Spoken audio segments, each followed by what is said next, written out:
Reconvene the regular council meeting for Tuesday, August 19th.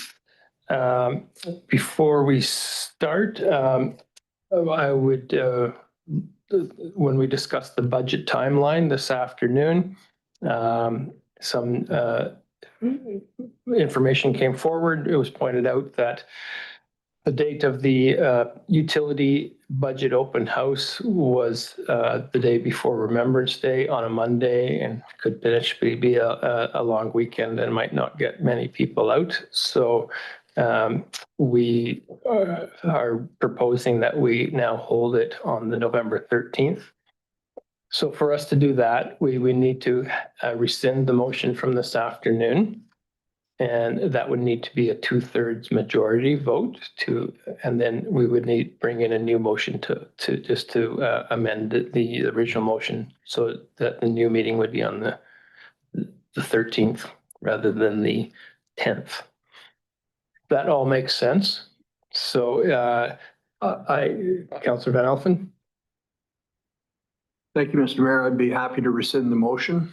And bring forward the new, we have to vote. We'll vote on the first one, on the rescinding first. Do I have a seconder to rescind? Councillor Betts. And any discussion?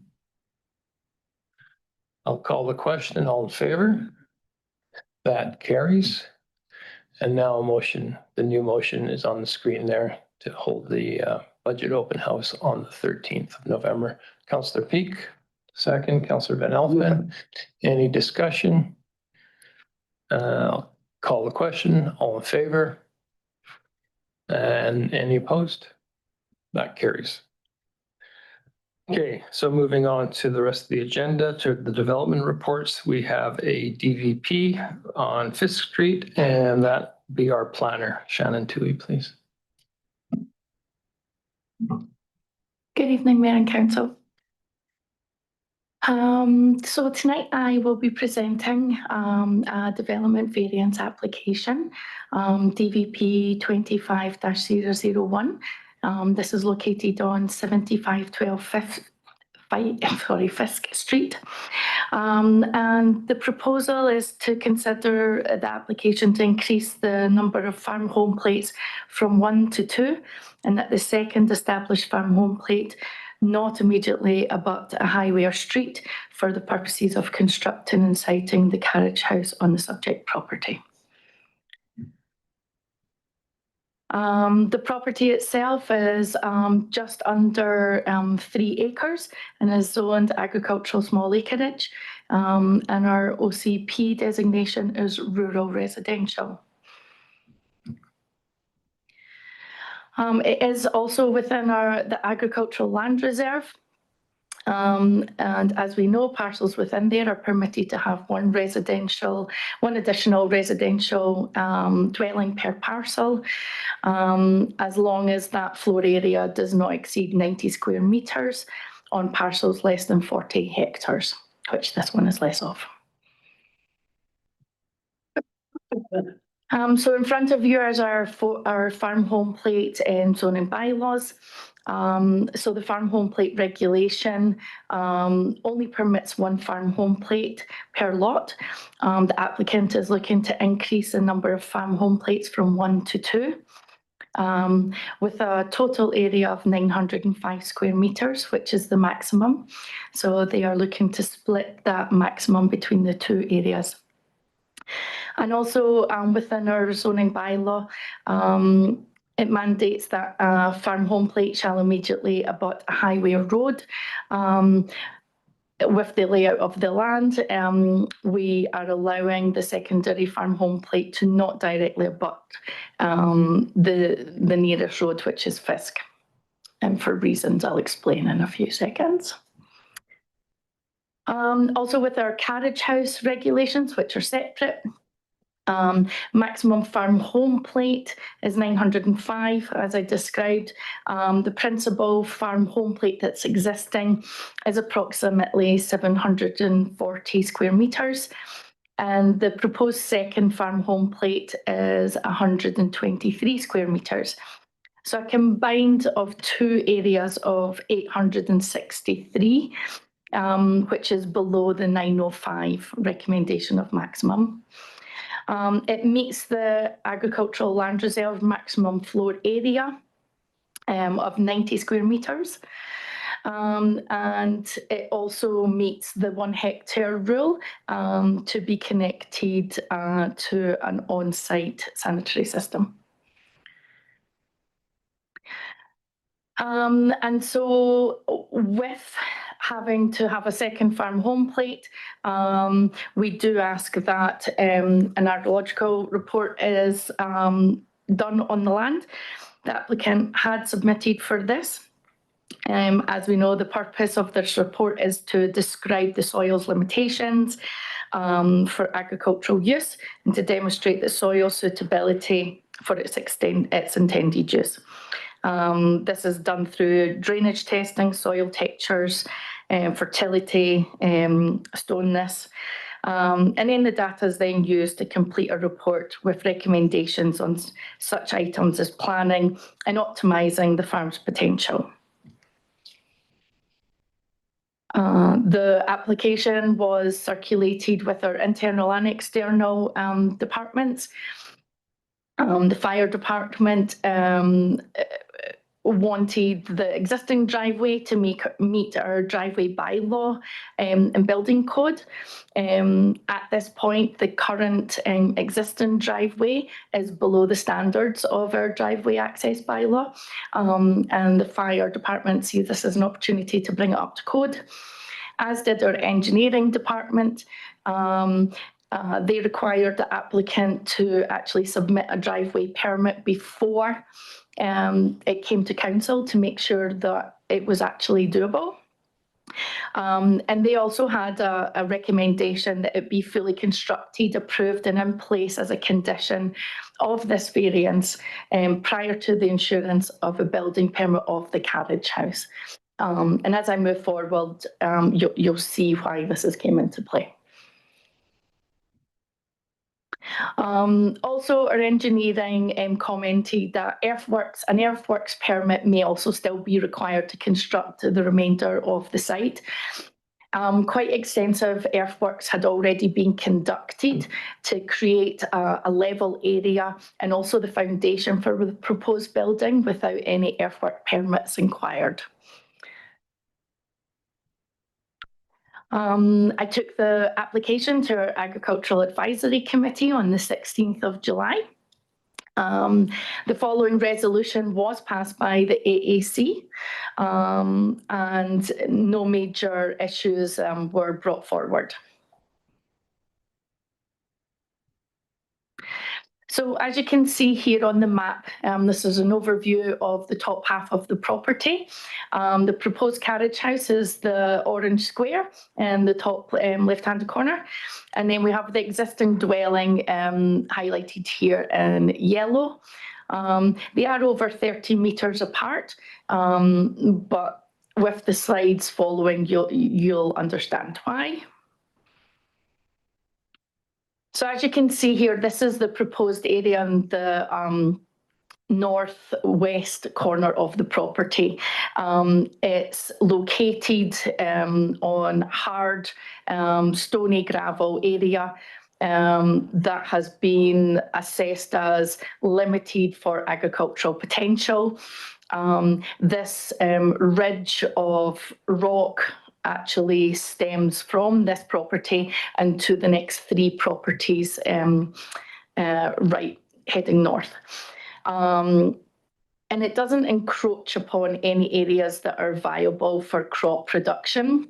It's on a very steep, over 40% hill, where no other vegetation is. So as you can see here, this is the full view.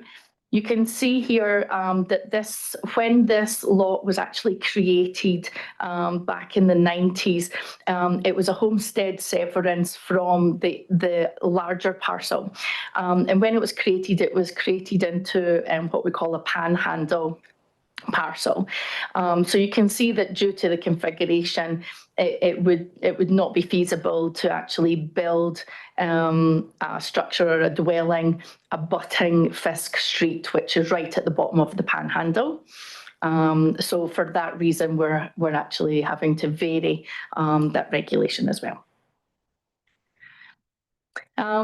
If the proposed carriage house was to be constructed next to the principal dwelling, how we would normally want a secondary dwelling to be positioned, it would actually occupy lands that are actually possible for cultivation. This photograph here is basically the surrounding view of the main house. So as you can see, lush grass, vineyards, and so if the house was actually to be positioned right next to the existing house, it would take away from possible cultivation if the applicant so wished.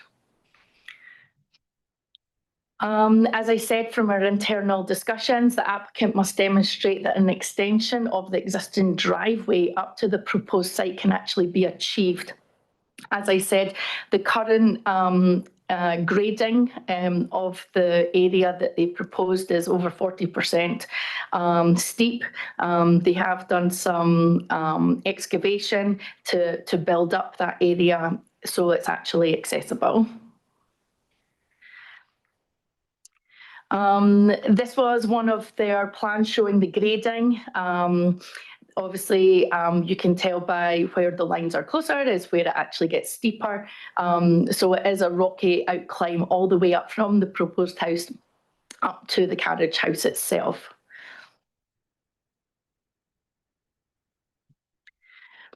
Even though it is in a very rocky outcrop, they have had an on-site sewerage company come in and design a new system for them, and they have shown that it is actually feasible with an extended field.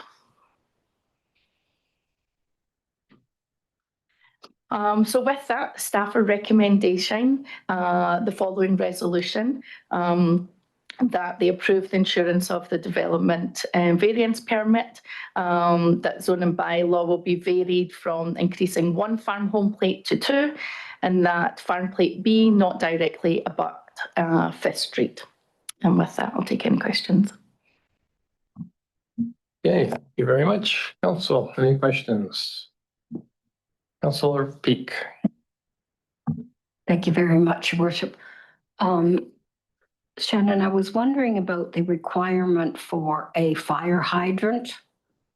And is that fire hydrant going at the time that the new dwelling will go, or how does that work in? To Councillor Peak through the mayor. There is a fire hydrant on Fisk Street along the road on the southeast, but there is proposals for part of that road that may be under construction or be closed on a private land, and so in that case, if it was to be, the fire department would require a new hydrant to be close to the bottom of the property to replace the one that's being moved. I don't know whether you would know this, but who pays for the fire hydrant when it goes in? To the councillor, the applicant would have to pay for it if it's required. But there are regulations to say whether it is required in this case. Thank you very kindly. So the upgrade to the driveway is a requirement of the condition on the DVP? Yes, to the mayor. Yeah, our engineering department has looked at this, and they feel because of the location, they didn't think it was even possible to get a road in there. So they've had all of the geotechnical and engineering done, but they want to see that it's actually put in place. Now, the road up to the house from the existing one on that steep part, it doesn't have to be paved. It has to be to the bare standard so that your crush all year hardscape. But the fire department are looking for the existing road to be widened and up to standard as well. So we don't need that in the motion. It's written in the DVP. It was a recommendation from our engineering department. And so I have put it in my report that it was a recommendation. If you so feel to move forward and have it there as a stipulant, we can do that. Okay. Councillor Middle? I'll move the staff recommendation. Seconder, Councillor Peak. Any further discussion? Councillor Bett? Thank you, Mr. Mayor. For me, I can see how the approach of putting a carriage home in an area that is not part of viable farmland out of the way up the steep slope. It's a challenge for them to be able to actually achieve that, but I really appreciate trying to do something that isn't going to take farmland away. And so for me, that is a primary reason to support this application for that reason. And I know the farm home plate, the goal is to reduce the sprawl of buildings and homes on properties, but I appreciate that the two pieces still remain under the 905 meters. And so for that reason, this is what makes sense to me. Okay, thank you. Anyone else? Councillor Peak? I know it's a requirement, but I'm always pleased to see the agrologist report because there's detail in there that I wouldn't normally understand. So I'm appreciative of the fact that it's needed and it was done in this instance. It's a beautiful piece of property, and I took a look at the floor plan for the house. It looks really nice and compact. So I congratulate them on the planning that they're doing. Okay, there's no further I have a question, Your Worship. Go ahead. Thank you. In regards to the fire department access, I'm just kind of wondering what part of the BC Building Code, Shannon, you're referring to. Because when the fire department access is required in BC Building Code, it's for subdivisions. And this isn't a subdivision, this is on private property. So I'm kind of wondering, I was reading and there's already a preliminary driveway approval that's been done by our engineering department with all the stipulations outlined. So can you tell me why we're using a commercial BC Building Code reference on private property when it's not a subdivision? Yep, to the councillor through the mayor. The fire department did request that on their health and safety regulations, but our engineering department required the driveway access bylaw to be put in place because of the additional dwelling. And their concern is that the existing driveway doesn't conform to today's driveway access bylaw. And so with the trigger of the new development, the additional dwelling, they have asked for the existing driveway to be widened because of the additional dwelling, because it's only 3 meters wide. Okay, thank you. So the report is not, where the report says it's BC Building Code, it's really not BC Building Code. It's our engineering department where the driveway has not met the minimum standards of our driveway, of our bylaw. Yeah, through the councillor. Yes, it was a driveway access bylaw. Okay, thank you so much. Okay, any further discussion? I'll call the question. All in favor? And none opposed. That carries. Moving on to item 16.2, a DVP for Landry Crescent. And this is our Manager of Planning, Odessa Cohen. Good evening, Mayor and Council. So I'm presenting today the DVP request for DVP 25-008. This request is located on 3240 Landry Crescent, which is a strata property, also known as the Lake House Development. It is approximately 6.56 acres and is zoned residential medium density and is outside of the ALR. So the applicant is proposing a development variance to request a reduction in parking spaces on their site. So they are looking to do a short-term rental out of their single detached dwelling within the strata. As per our zoning bylaw, which is clipped on the image here, The single detached dwellings require 2 parking spaces, and when a short-term rental is operating, it requires 1 additional parking spot. So unfortunately, at the time the application was sent in to staff, they couldn't meet the minimum parking requirements and then proceeded to provide a development variance request to have that reduced for just 2.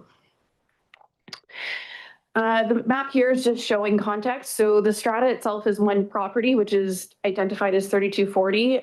The individual house is in the subset image there with the yellow arrow. Its address is also 3240 in addition to the surrounding property. And it's just off of Highway 97. So in April, the applicant sent in a short-term rental request to the district in our planning department here, and it was circulated to staff for review. In reviewing it within the department, staff determined that those 3 parking stall requirements were not met and were not able to issue the short-term rental. Following that, the applicant decided to submit a variance request to vary that 6.1 section of the zoning bylaw to reduce parking stalls from 3 to 2.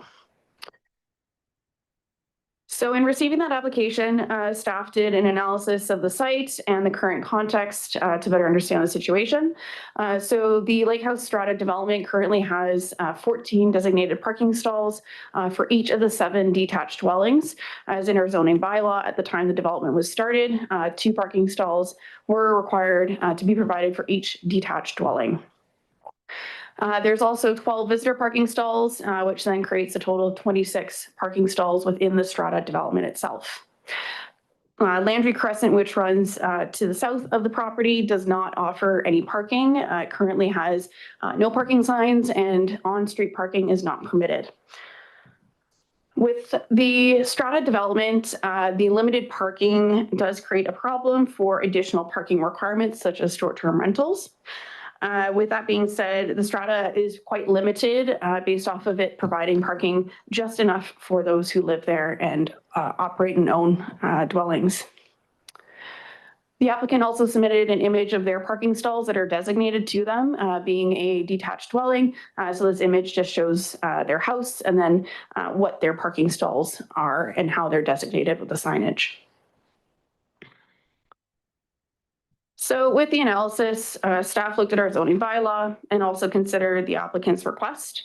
So the applicant requested the reduction just based off of wanting to support a short-term rental out of their property, as well as ensuring that they could still provide their parking for themselves and for the short-term rental users.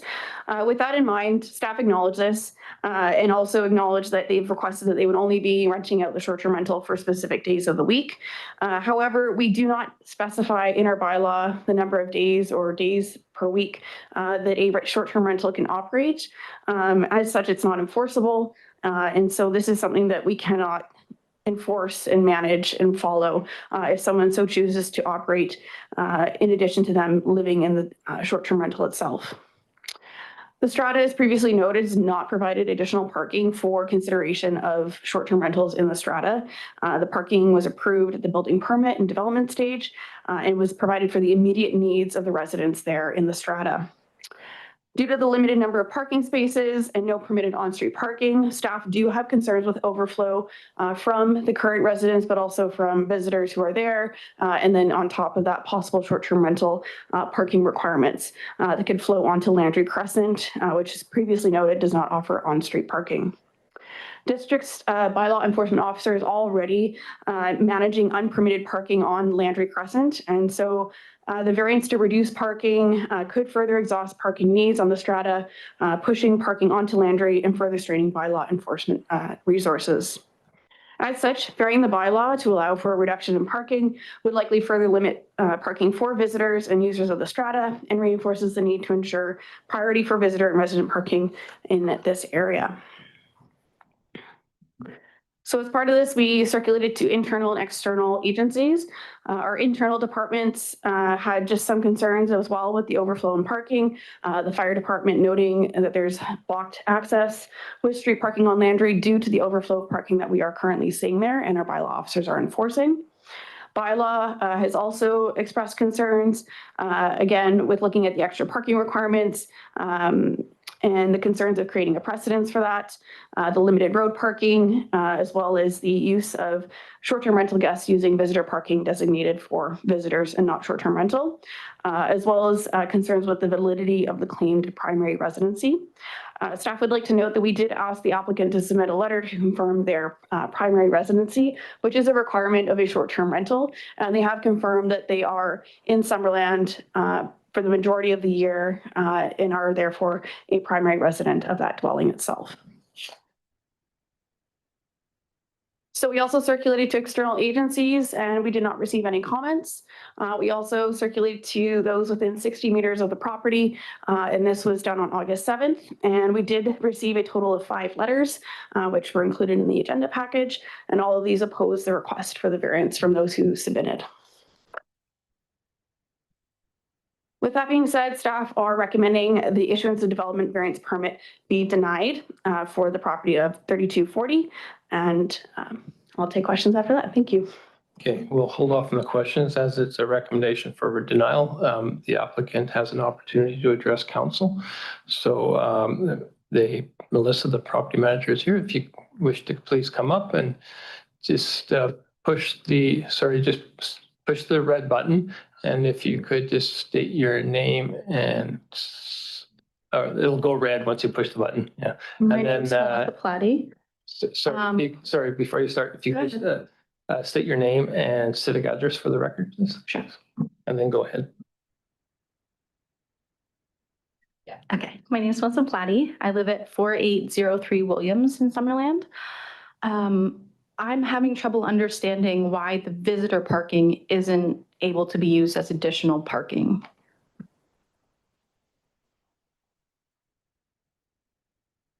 That's fine. So just tell us all your concerns and what your thing, and then once council debates it, we can ask these questions, okay? That is my biggest concern, that it's listed that there has to be enough parking for them. So based on the amount of space, 2 vehicles plus an additional, that the visitor parking should be enough. They're allotted 2, plus if they have an extra car, which, I mean, I don't know how often that's going to happen, but it is there. There is an additional parking area for visitors, and they would be considered a visitor or guest of the property. And there's no parking signs all along Landry, so nobody would be parking there. So I don't know why that would be an issue either. Okay, thank you. Just hang on, council may have some questions. Council, any questions? Councillor Peak. When you moved into the strata, were you aware of the fact that there were only so many parking spaces for the unit you have? I don't currently live at the strata. I'm a property manager there, but I am aware of how it was originally proposed as an Airbnb site, and that the 2+1 visitor was what we were told enough if you were going to run a short-term Airbnb. May I ask who you were told by? The developer. Thank you. Does the strata council allow short-term rentals? Yes. Councillor Peak. If you're the manager, the short-term rentals are only allowed on the separate housing ones? What do you mean by separate? Are some of the units condo units and some of them are separate dwellings? No, they're all separate. They're all separate buildings. Thank you. You're welcome. Councillor Trainer.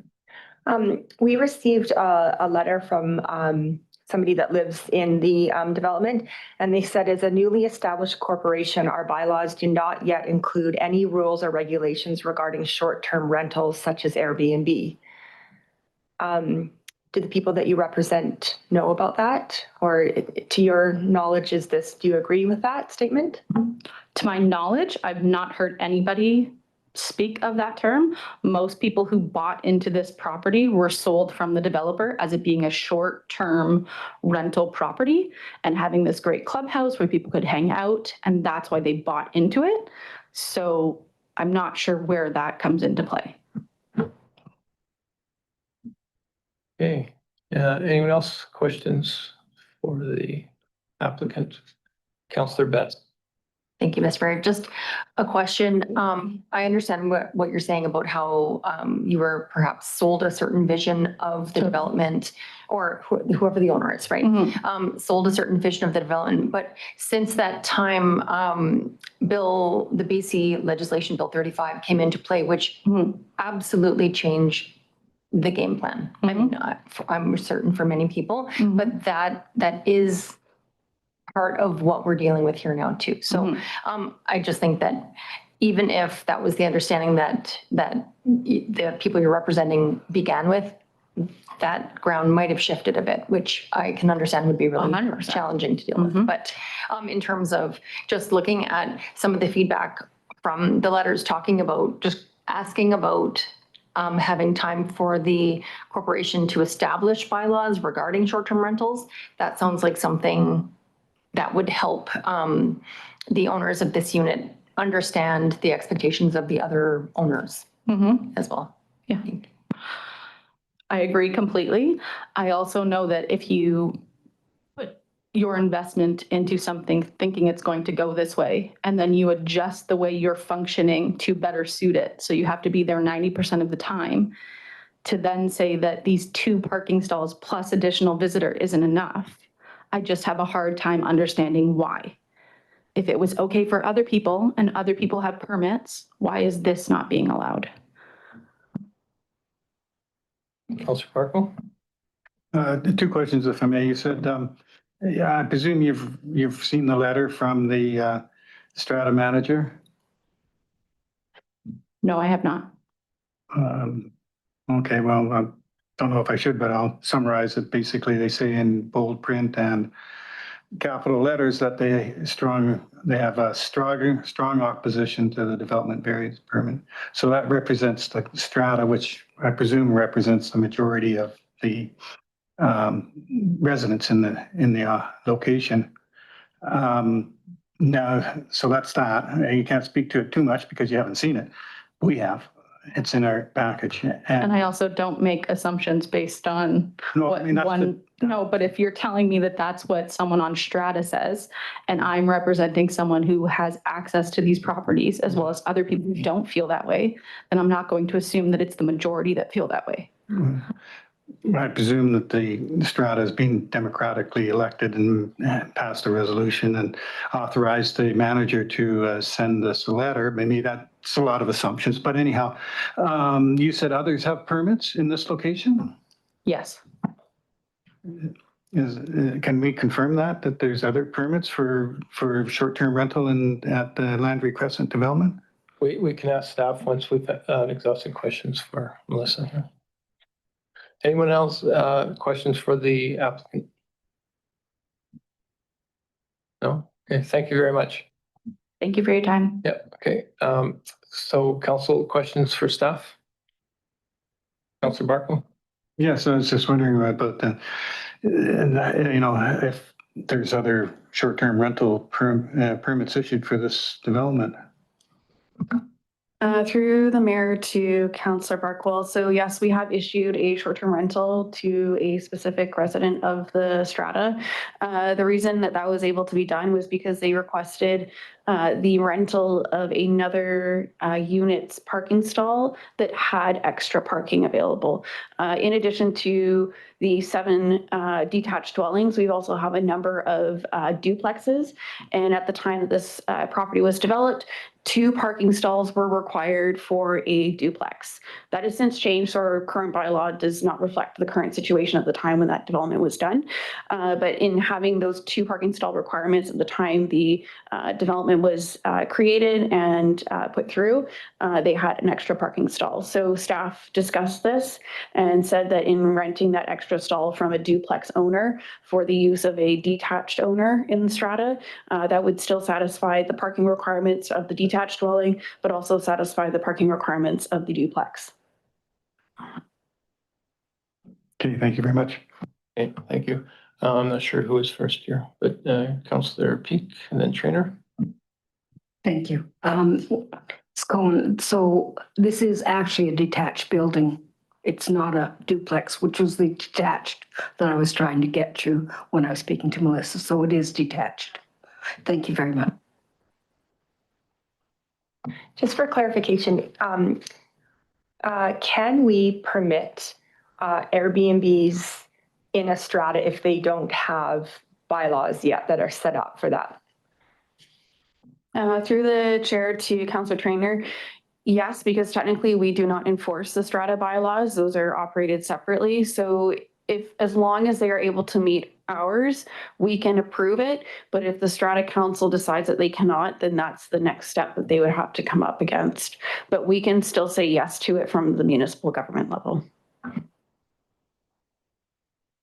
Councillor Betts. Thank you, Mr. Mayor.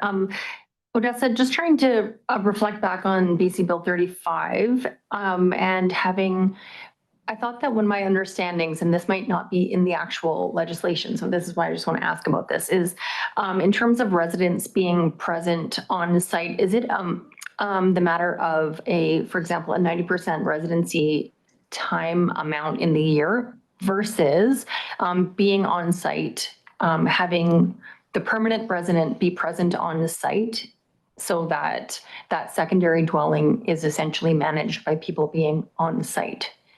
Do you know? Through the chair to Councillor Betts. So I'm not as familiar with the provincial legislation. That would be a good question for our bylaw officer who is away this week, unfortunately. But from our end, in the short-term rental regulations that we have in our zoning bylaw, we just ask that the primary resident the primary residency means that they are there for a majority of the year, and that typically aligns with what the province has requested for short-term rentals. So in our case, it doesn't have a specific percentage or number of days per year, but just majority, and that they don't have to be in the dwelling that's operating the short-term rental itself. Rather, it's just they are a resident of that dwelling for a majority of the year. And in this case, the applicant was looking to just rent it out as a short-term rental for the weekends and then living in it the rest of the time. Thank you. For me, this is something I'd want to know actually more specifically, because I feel like this came up because it was in terms of being able to manage guests being present on properties. So I just would like to have an opportunity to find that. Maybe Councillor Burkeville has more information. Councillor Burkeville. No, you've raised the same issue that's in my mind, because my assumption was that always that there would be someone on the property to maintain the situation. And, majority is 51%. So you could spend all winter in the property and then rent the whole summer long as a short-term rental without being on the property, which was really against that. I understood to be the whole spirit and intent of the rules.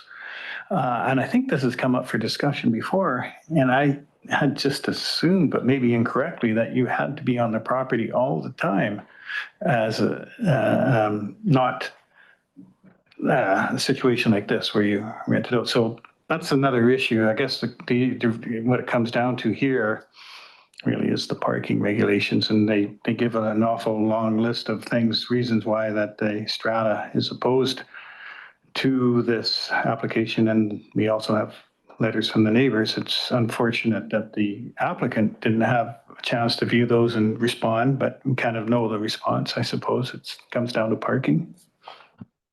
Yeah, well, they are public. They have been made public. But I think this is important clarification we need about, because I think our original bylaw, we required a permanent resident to be on location, but when the province brought theirs in, they just required it'd be somebody's primary residence. So I don't know if that changed our bylaw or not. CAO? Yes, pardon me, Your Worship.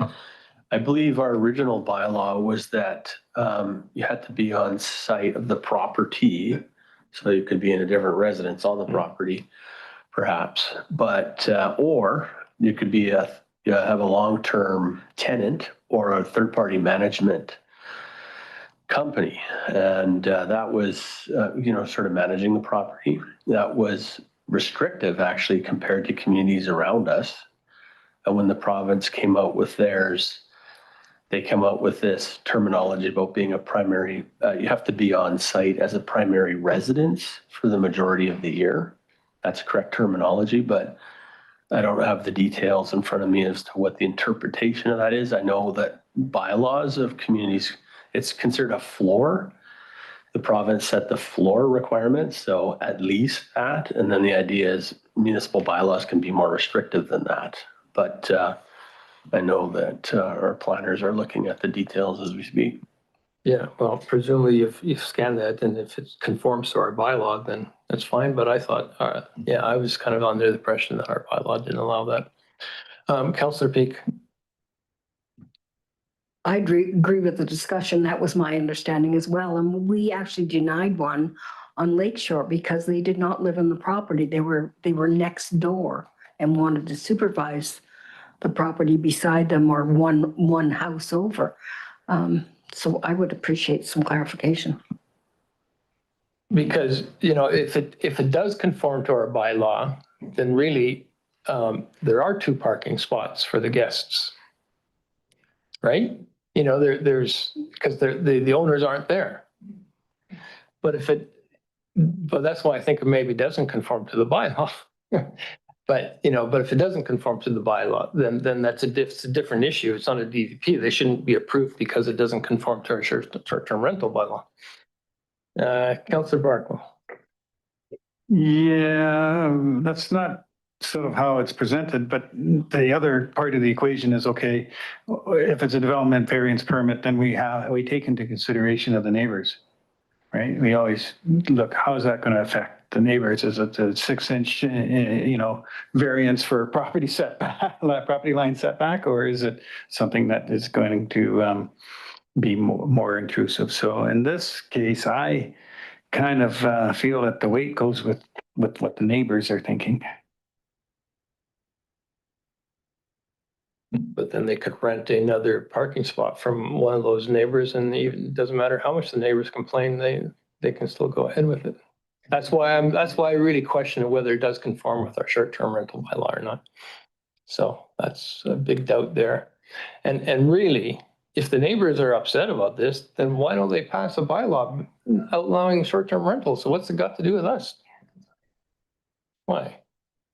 He said in the letter. Okay, do it in January then.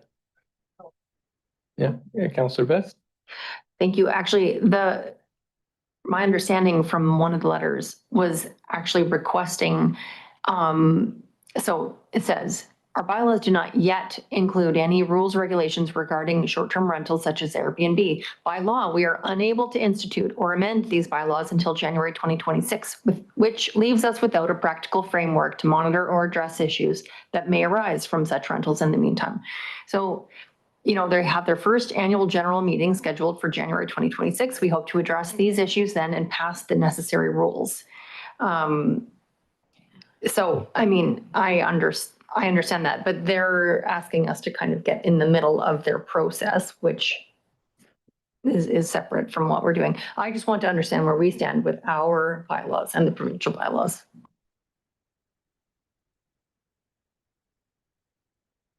Yeah, see if that. We might want to just defer it until some future state when that's clarified by the strata. I think we might even need some additional clarity in our own regulations and how it applies to stratas, because it refers to property, but in a strata, it's commonly owned property. And I think this residency requirement is very important from a district perspective because we end up owning all the complaints when the noise violations are happening and parking challenges. Someone throws a party. This is one of the reasons why we strengthened our short-term bylaw. And I do find it unusual that the property owners not hear themselves if in fact they're the majority of the resident. Councillor Van Elfen. Yeah, stratas are a lot of fun. We've had a lot of issues with different stratas. But I agree. I think they should have their AGM and make their decision. And if their majority of their strata or the residents want it, then they can come back and approach us on it. But if not, then it doesn't come to the table. Jen?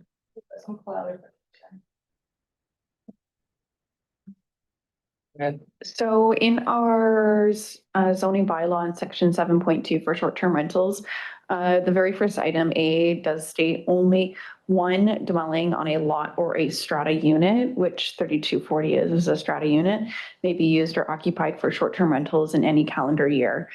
And then we have looked up the BC government's definition, and they do say that the home where the host lives for a longer period of time in a year than any other place. So it doesn't explicitly state that homeowner has to be there during the short-term rental operation. So they don't need to be in there. Do our bylaws say that? No. Can we defer this until after the AGM? Where council can make any decision and they can defer. We would just need to staff prior to the consideration. So if we picked a date, staff would just probably need to go through the proper re-notification process again for the public. Councillor Chan? Can I ask a quick question about what Odessa just said? Okay, before we did. So did you just say that our bylaw says 1 unit per strata can be a Airbnb or a short-term rental? Because if that's the case, there's already one.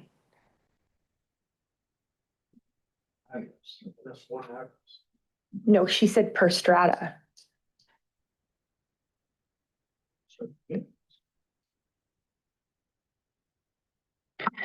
Yeah, so the verbiage through the chair to Councillor Trainer says only one dwelling on a lot or a strata unit may be used or occupied for short-term rentals in any calendar year. Yeah, so that could actually, the way it's written and the way I'm interpreting it would suggest that if there's already one in the strata, then no other strata unit could possibly have a short-term rental operate. Yeah. Okay, Councillor Barkwell. Could you read that again, the verbatim from the bylaw? Yeah. Because that doesn't come up on me. So section 7.2.1A, only one dwelling on a lot or a strata unit may be used or occupied for short-term rentals in any calendar year. Go strata unit, not the whole strata. Yeah. Councillor Metz. Thank you. I think the clarification on that would be that in that 2 dwellings are allowed to be built now per property, that only one of those 2 may be used for short-term dwelling purposes.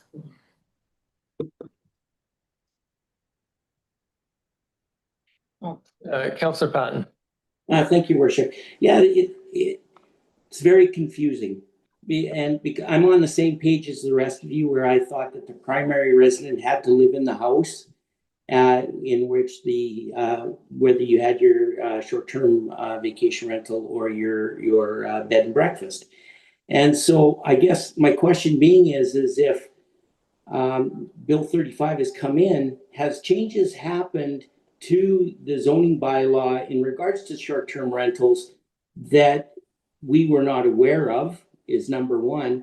And the second question is, if it is 2 parking stalls required for that dwelling unit and that those parking requirements are met, why are we adding on a 3rd one for short-term rental when the owners are absentee owners in regards to a short-term rental that's being used?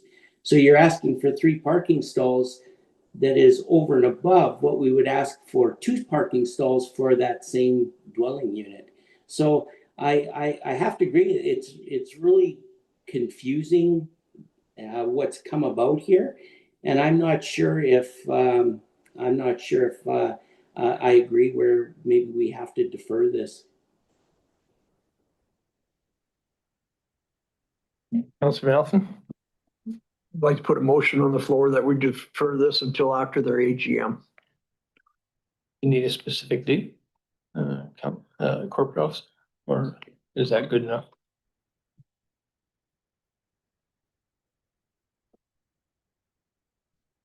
We could do defer until after the AGM, and in there we'd write in brackets February 2026. I would pick the council date, probably. The first council. Yeah, meeting in we just February. haven't set that schedule Yeah. yet, but it'll be beginning of February roughly. Do we have a seconder for that? Councillor Barkwell? Okay, further discussion? Councillor Barkwell? Well, I was actually wanted to comment on the motion because they might not resolve the issue among themselves by the first AGM. That might be. So to specify coming back in February might be problematic. Yeah, and just to address the issue at hand, the correspondence from the Strata Council points out that the parties that come for short-term rentals often come with more than just one or two vehicles. It could be parties with 3 or 4 vehicles. It's a group, bringing a trailer and a boat. And so the potential for requiring additional parking is high, and that they say that they already have a parking shortfall in the area. So that goes to the first motion, or I guess it's not on the table yet, but the discussion on whether this one should be allowed or not. I think they might not deal with it, but I think we're serving notice to the Strata Council to deal with it. And I don't think if the neighbors are opposed, well, that's, let them deal with that in themselves. It'd make our jobs easier if we knew whether that's they're okay with short-term rentals or not. And if they're not, and then it doesn't even have to come to us for discussion, right? But they gotta work that out themselves, and not expect us to do that for them. So, okay, Councillor Peak.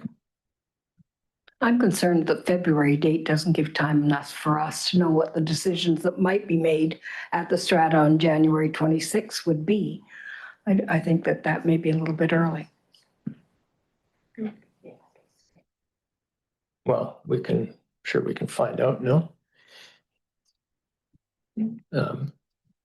Planning staff, would we be able to find out from the Strata about their AGM and when, if their decision's made in time for the first meeting in February? If that is something that council would like us to do, we can have them keep in touch with us. I would also just like to note that we are not required to enforce their bylaws. So if they decide to not enforce that, to have a short-term rental, we can still technically approve something if we so choose. We aren't required to follow theirs. So it would be in the best interest of the Strata to just operate separately from what we do. Just to make sure we aren't confusing what we are legally able to manage for our bylaws versus theirs.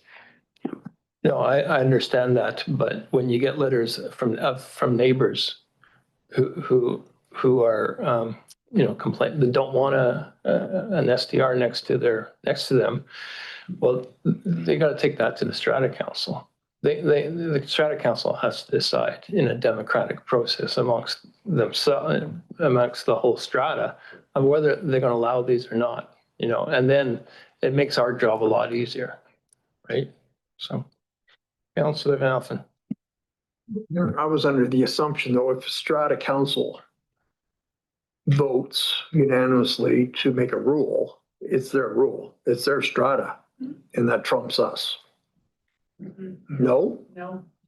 So if they decide they don't want Airbnbs in their strata, we can go ahead and do it anyways? No, not a chance.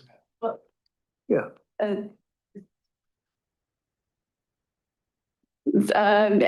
just to clarify, again, they operate separately. So if realistically, in a perfect world, you'd have a resident go to the strata board first and request to have a short-term rental if they permit it. If they don't, then of course, they wouldn't be able to go anywhere and they wouldn't technically be able to come to us. So unfortunately, we're in this weird position where they don't have their bylaws set up. And so they're coming to us without the board being able to fully understand the implications on their strata, the property. So we are, I believe, we're in a bit of a funny situation with that in between it, but they definitely do not trump us. Their strata bylaws do not trump municipal zoning bylaws. We could still technically give it to them, but if they come to the strata trying to do it, then the strata could just say, no, you can't, even though we've given an approval because it technically complies with ours. Like us in the province, we have to follow the provincial law. We can't do what the province has to say, but we can add our own stuff as well. Right? Councillor Trent. Sorry, I just need clarification on this one more time. Do our bylaws require that a person live in the house or on the property if they're running an Airbnb or short-term rental? That's what I thought. That was my understanding. So if that was the case, then this one they wouldn't be allowed to be. Well, why don't we vote on the motion? And if that motion passes, then we can figure that out by February. Okay, I thought she might have an answer. Through the chair to Councillor Trainer. So as previously noted in 7.2, it states a short-term rental shall be operated by a person residing in and occupying the primary residence on the lot. For clarity, the primary residence may be within a principal accessory dwelling. And then we define primary residence as a person the dwelling unit that a person resides in for the majority of the year and declares for legal purposes as their principal home. So it doesn't state that they have to be in there, and neither does the short-term rental regulations, and the province also does not state that they need to be in the dwelling to operate the short-term rental. They've said where the host lives for longer period of time in a year than any other place. So a majority of the year they live there. So they're okay in that sense. Okay, thank you.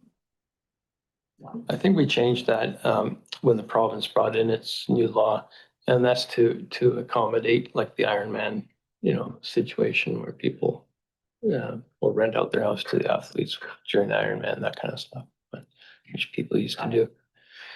Anyway, I think you're not supposed to debate a motion to defer, so we kind of blew that one. So I'll call the question. All in favor of deferral until the first meeting of February? Any opposed? None opposed? That carries. Thank you. No business arising. Any notices of motion? Councillor Patton. Thank you, Worship. I would like to ask to discuss at the next meeting is Rosedale between Prairie Valley Road and Highway 97 be classified as a no truck route, except for deliveries for nesters or Zias. I've noticed a lot lately that we still have gravel trucks that are going up and down that road, bypassing Prairie Valley and just coming straight down Rosedale. And now with schools going back in, we've got the elementary moving in to the old secondary or the junior high school. I think we need to look to see if we could do that as a no truck road. So if I may, I would like to ask our engineering department to look into it to see if they feel that it is a feasible thing and report back to us next meeting. Next meeting, or we're going to discuss this next meeting? To discuss next meeting. I'd rather be there in person, to tell you the truth. Yeah, but so that's fine. You're giving notice for next meeting. And so is the motion you're bringing forward to reclassify it or to ask staff to look into it? Well, I would really like to, I don't think that we really need staff to look into it, but I think that we should have staff look into it, because there may be things that I don't know that staff knows that maybe it cannot be turned into a no truck road. But I know right now, the 70% load restrictions on that road are not working. So it's, and maybe our Public Works can confirm that, or, and say that that's not true. But I think that I really would like to push forward for a no truck road. Okay, so I'll let you work out the wording for that with the corporate officer in the next few weeks. Yes. Okay, and then we'll discuss it at a time, what you bring forward. Okay. Perfect. Thank you so much. Any other notices of motion? Councillor Barkwell. Yeah, I'm not sure if this is worthy of a notice of motion or what, but it's an operational matter. It's been brought to my attention and Councillor Van Alphen's attention quite a few times, a little bit more frequently recently, but it seems like a policy that at the landfill it says that agricultural waste is, trees and such is free. But then there's sort of an unwritten policy, would appear to me, that if it's not a fruit tree or maybe a vineyard cuttings or something, then it's not free.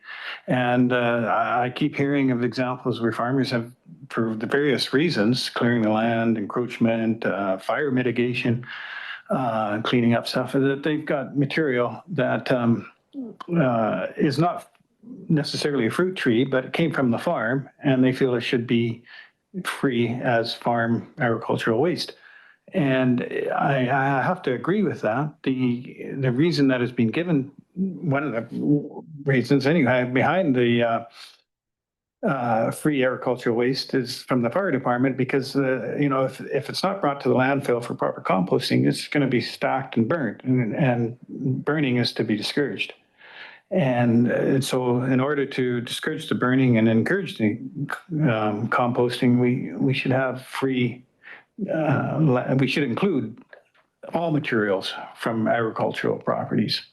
So do I need a resolution a notice of motion to pass a resolution, to get a resolution to this effect next meeting, or can we talk about it as a policy?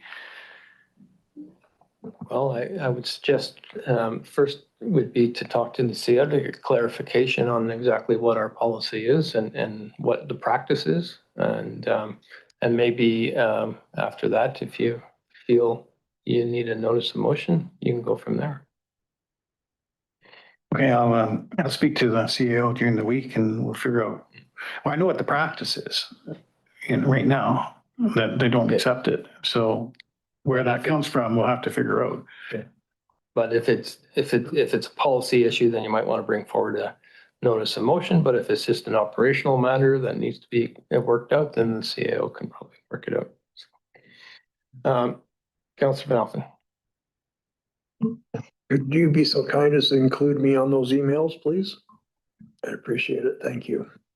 You could even meet and talk to each other. Yeah. Okay, anyone else? Then council reports. Anybody have a report? No? Councillor Peak. No, I don't have a separate report because the things that I went and did in particular were mentioned in the mayor's report. So I shan't be repeating them because I think once is enough.